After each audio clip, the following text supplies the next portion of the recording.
Lawrence Kohlberg's theory claims that our development of moral reasoning happens in 6 stages. The stages themselves are structured in 3 levels: pre-conventional, conventional, and post-conventional. To understand this better, imagine a conflict at school. There is a fight in the schoolyard. 2 ninth graders are beating up Tom. Those who watch the fight are at different stages of moral development.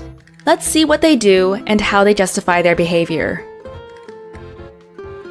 At stage 1, we make moral judgments based on obedience and punishment. Finn's sense of good or bad is directly linked to whether he gets punished or not. Finn sees what is happening to his friend and wants to help, but he doesn't because he is afraid the teacher may punish him if he gets caught fighting. He asks himself, how can I avoid punishment? At stage 2, we are motivated by self-interest. Mary decides to intervene and help Tom. She knows that she might get punished, but she also knows that she could become a victim herself someday. If she helps Tom now, he might help her in the future. She is asking herself, what's in it for me? At stage 3, interpersonal accord and conformity guide our moral judgment.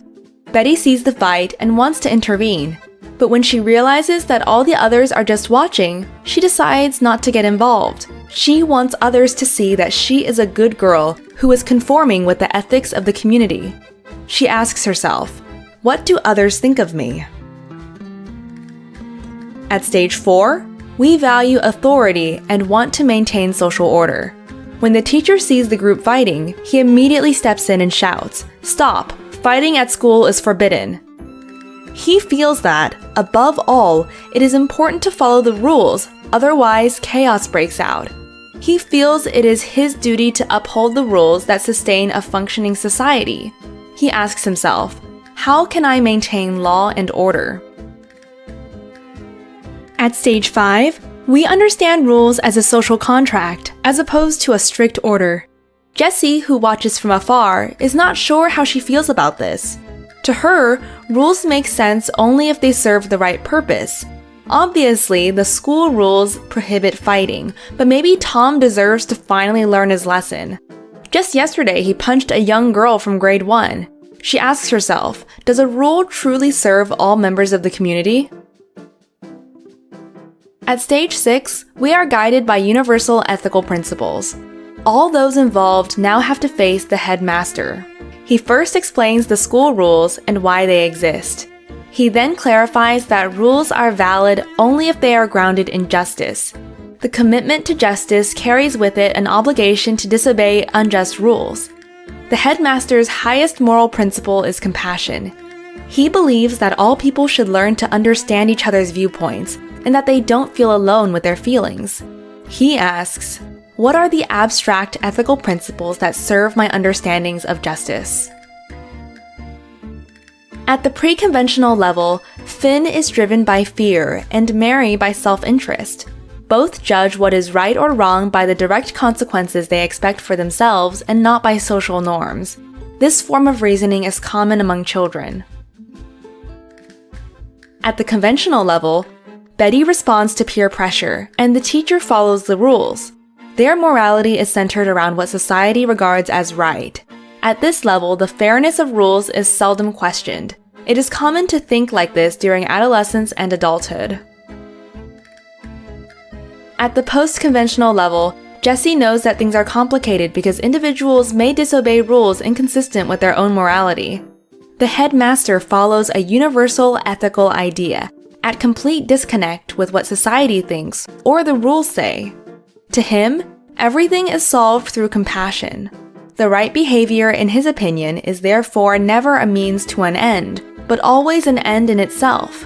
Not every person reaches this level. The American psychologist Lawrence Kohlberg based his work on Piaget's theory of cognitive development. In order to confirm his theory of stages of moral development, Kohlberg interviewed boys between the ages of 10 and 16. He analyzed how they would justify their decision when confronted with different hypothetical moral dilemmas. We will now present to you the most famous moral dilemma Kohlberg presented to his students. Let's see what you would do. The Heinz Dilemma. A woman was on her deathbed. There was only one drug that the doctors thought might save her. The druggist that made that particular medicine sold it for 10 times the price of the production costs. The sick woman's husband, Heinz, was poor and could not afford to buy the drug, not even with the financial help of his friends. Heinz then asked the pharmacist to sell it to him for half the price, but he refused. To save the life of his wife, Heinz broke into the man's laboratory and stole the medicine.